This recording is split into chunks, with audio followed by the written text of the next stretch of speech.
Halo, malam adik. Hari ini saya nak menceritakan sesuatu yang apa yang saya pegang lah, yang saya dapat sendiri. Pak, ini adalah parang iban. Kalau orang iban panggil, ini adalah satu ilang. Pak, ilang yang saya bawa daripada kampung.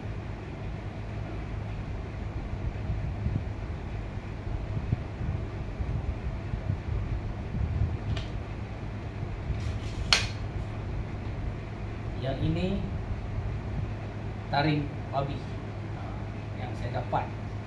Tengok, 68 kg. Ini taring yang saya sudah sambung. Yang ini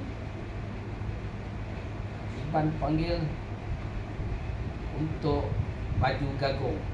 Ini rantai ni, nampak? Saya buat sendiri. Taring ni pun saya buat dapat sendiri. Nampak?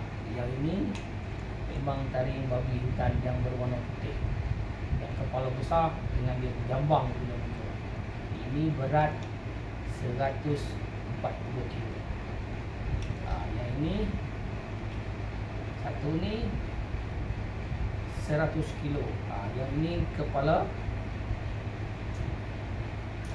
monyet yang saya dapat. Tapi bukan yang monyet yang selalu makan sampah tu. Yang ni kepala binatang yang bernama lutung.